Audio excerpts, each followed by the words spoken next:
जय हिंद दोस्तों, मेरा नाम अनुज है। अध्ययन विथ अनुज ऑफिशियल चैनल पर आप सभी लोगों का स्वागत है। दोस्तों, आज की वीडियो में मैं आपके लिए फिर से 20 अति महत्वपूर्ण जीके के प्रश्न लेकर के आया हूँ। ये बहुत ही महत्वपूर्ण प्रश्न है, ध्यान से देखिएगा। आइए शुरू करते हैं। दोस्तों, पहला प्रश्न है, तुगलक वंश का अंतिम शासक कौन था? तो दोस्तों, तुगलक वंश का अंतिम शासक नासिरुद्दीन महमूद शाह तुगलक था। ऑप्शन आपका बी वाला सही होगा। इसका शासनकाल 1394 से लेकर के 1412 के मध्य चलता है और इसी के शासनकाल में 1398 में मध्य एशिया के सेना नायक तैमूर लंग ने भारत पर आक्रमण किया था। दूसरा प्रश्न देखते हैं। दूसरा प्रश्न है, गांधी जी को अर्धनग्न फकीर कहकर किसने पुकारा था? तो दोस्तों, ऑप्शन इसमें सी वाला सही होगा, मिस्टर चर्चिल ने। मिस्टर चर्चिल ने द्वितीय गोलमेज सम्मेलन के दौरान यह बात कही थी। द्वितीय गोलमेज सम्मेलन का आयोजन लंदन में किया गया था। इसका आयोजन दोस्तों 1931 में करते हैं। 1931 में किया गया था। 7 सितंबर से लेकर के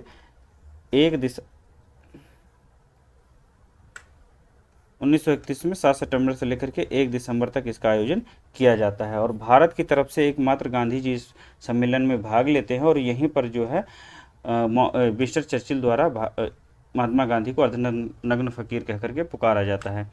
किस आयोग ने केंद्र राज्य संबंधों का अध्ययन किया था? तो आर एस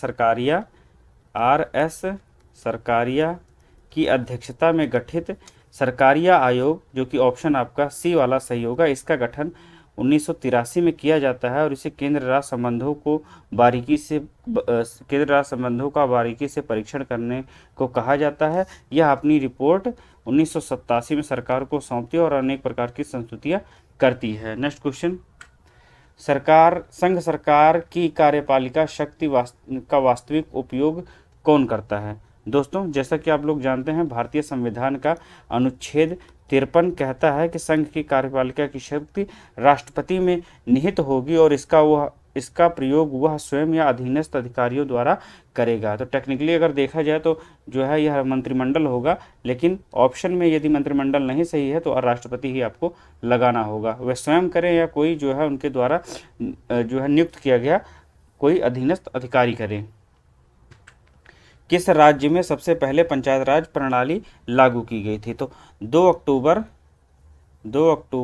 1959 को राजस्थान के नागौर जिले में सर्वप्रथम जो है सबसे पहली बार तत्कालीन प्रधानमंत्री नेहरू जी के द्वारा इस व्यवस्था को लागू किया गया था। नेक्स्ट क्वेश्चन, निम्नलिखित में से किस ब्रिटिश वायसराय या गवर्नर जनरल ने सती प्रथा का उन्मूलन किया था? तो दोस्तों, सती प्रथा का उन्मूलन लॉर्ड विलियम बेंटिक ने किया था। ऑप्शन आपका बी वाला सही होगा। इसने 1829 में नियम 17वें के तहत विधवाओं को जिंदा जलाने के संबंध में कानून बनाया था कि हाँ, अब जो है विधवाएं जिंदा जलाई नहीं जाएंगी, अर्थात सती प्रथा का उन्मूलन किया जाएगा। यह पहले जो है बंगाल में ही लागू था, लेकिन 1830 में यह बॉम्बे और मद्रास में भी लागू कर दिया गया था। जातक किस धर्म का पवित्र ग्रंथ है? दोस्तों, जातक जो है बौद्ध धर्म का पवित्र ग्रंथ है। ऑप्शन आपका बी वाला सही होगा। यह खुद्दक निकाय का भाग है।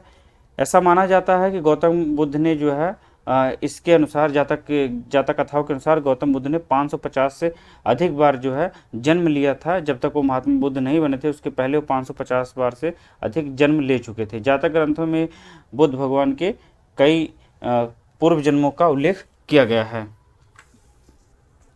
विखंडन की प्रक्रिया उत्तरदायी है? दोस्तों, विखंडन की प्रक्रिया जो है एटम बम या परमाणु बम में ऊर्जा मुक्त करने के लिए उत्तरदायी होती है। ऑप्शन आपका सी वाला सही होगा। और जो नाभिकीय संलयन की प्रक्रिया है वो नाभिकीय संलयन की प्रक्रिया वो जो है हाइड्रोजन बम में ऊर्जा का निष्कासन या ऊर्जा मुक्त करने के लिए जिम्मेदार होती है।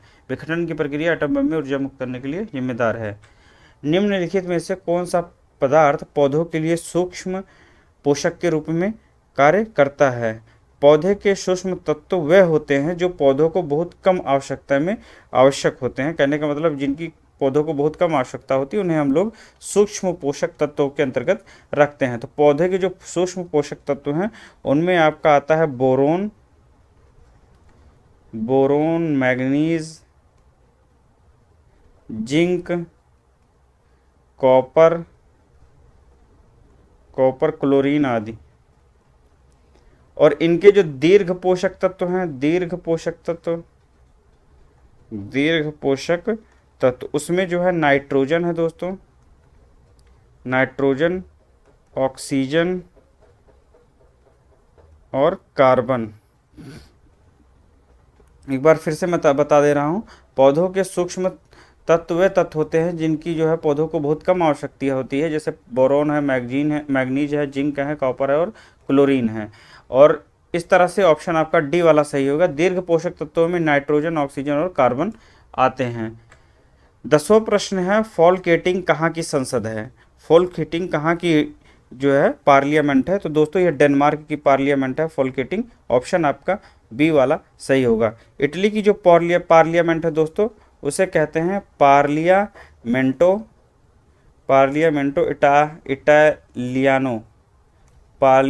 इटालियानो। स्वीडन की पार्लियामेंट का नाम है रिक्सडाग। और नॉर्वे की स्टोर्टिंग। डेनमार्क की पार्लियामेंट फोल्केटिंग है, इटली की पार्लियामेंटो इटालियानो, स्वीडन की रिक्सडाग और नॉर्वे की स्टोर्टिंग। मैक्सिको की खाड़ी किसके द्वारा अटलांटिक महासागर से जुड़ी हुई है? तो दोस्तों इसमें ऑप्शन ए वाला सही होगा, फ्लोरिडा जल संधि। फ्लोरिडा जो है यूएसए का एक साउथ ईस्टर्न स्टेट है। जो मैक्सिको की खाड़ी है फ्लोरिडा जल संधि को अटलांटिक महासागर से जोड़ती है। ऑप्शन आपका ए वाला सही होगा। थोसेगर वाटरफॉल किस राज्य में स्थित है? दोस्तों यहाँ पर जो है थोसेगर होगा, एक सेकंड, थोसेगर वाटरफॉल दोस्तों महाराष्ट्र में स्थित है। ऑप्शन आपका ए वाला सही होगा। कर्नाटक में स्थित एक है जोग या गारसोप्पा जलप्रपात, यह कहाँ पर स्थित है? तो कर्नाटक में स्थित है। ओडिशा में दोस्तों एक है डूडमा जलप्रपात, और गोवा में दूधसागर जलप्रपात है। निम्नलिखित में से किस क्रांति ने तिलहन के उत्पादन में वृद्धि उत्पन्न की थी? तो जो सर्वाधिक उत्पादन किसकी वजह से आया था तिलहन में? तो यह आया था दोस्तों, ऑप्शन आपका डी वाला सही होगा, पीली क्रांति जो है तिलहन के सर्वाधिक उत्पादन से संबंधित है।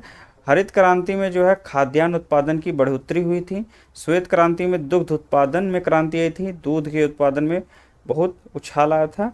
और स्वर्ण क्रांति में दोस्तों बागवानी के क्षेत्र में जो है बहुत ज़्यादा उन्नति हुई थी। आर्द्रता किसमें मापी जाती है? तो दोस्तों आर्द्रता जो है वायुमंडल में व्याप्त आर्द्रता हाइग्रोमीटर से मापी जाती है। ऑप्शन आपका ए वाला सही होगा। हाइड्रोमीटर से दोस्तों द्रवों का अपेक्षित घनत्व मापते हैं। द्रवों का अपेक्षित घनत्व जो है किसके कारण द्वारा मानते हैं? हाइड्रोमीटर में। और बैरोमीटर आपका होता है वायुदाब मापी, वायुमंडल की जो वायुदाब होता है उसको मापने के लिए करते हैं। और थर्मामीटर दोस्तों ताप मापी होता है, ये 0 डिग्री सेल्सियस में तापमान को मापता है। निम्नलिखित में से कौन सा उपकरण विद्युत ऊर्जा को यांत्रिक ऊर्जा में परिवर्तित करता है? तो विद्युत ऊर्जा को यांत्रिक ऊर्जा में परिवर्तित करने वाले दोनों उपकरण हैं। और जो जनरेटर होता है विद्युत ऊर्जा को प्रकाश ऊर्जा या ऊष्मा ऊर्जा में भी परिवर्तित करता है। तो ऑप्शन आपका ए वाला सही होगा। ट्रांसफार्मर जो होता है दोस्तों ये उच्च प्रत्यावर्ती धारा को निम्न प्रत्यावर्ती धारा में और निम्न प्रत्यावर्ती धारा को उच्च प्रत्यावर्ती धारा में बदलता है। जबकि रेक्टिफायर जो होता है आपका दिष्टकारी जो होता है ये प्रत्यावर्ती धारा को अर्थात एसी को डीसी में अर्थात दिष्ट धारा में परिवर्तित करता है। भारत में वयस्क मताधिकार की उम्र सीमा क्या है? दोस्तों भारत में वयस्क मताधिकार की उम्र सीमा 18 वर्ष है। 18 वर्ष है। 1989 में अनुच्छेद 326 के तहत 61वां संविधान संशोधन किया गया और उसमें जो है यह प्रावधान किया गया कि अब जो वयस्क मताधिकार की उम्र सीमा होगी वह 21 से घटकर के 18 वर्ष हो जाएगी। अब 18 वर्ष का प्रत्येक व्यक्ति मतदान कर सकेगा।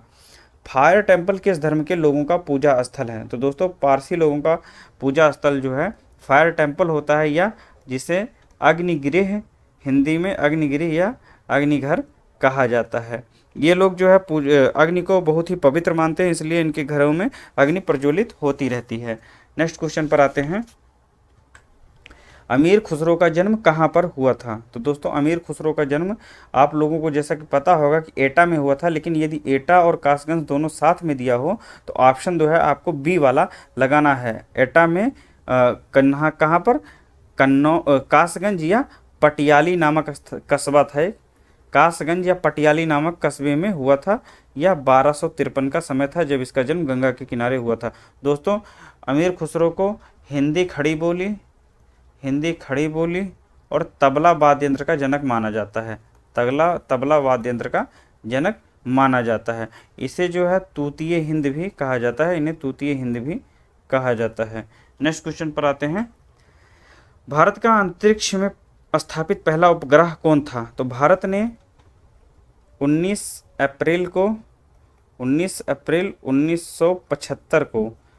1975 को एक रूसी रॉकेट था कॉस्मोस, इसी से अपना पहला उपग्रह आर्यभट्ट छोड़ा था। ऑप्शन आपका ए वाला सही होगा। यह भारतीय खगोल वैज्ञानिक आर्यभट्ट के नाम पर आधारित था।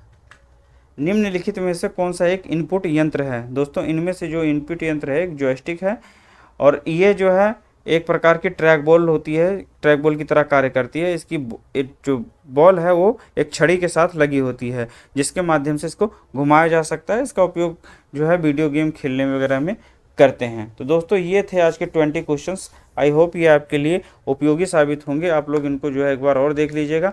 अगर कोई क्वेरी है तो आप लोग कमेंट बॉक्स में कमेंट कर सकते हैं। इसी तरह के वीडियोस मैं लेकर के आता रहूँगा। मिलते हैं अगले वीडियो में। जय हिंद।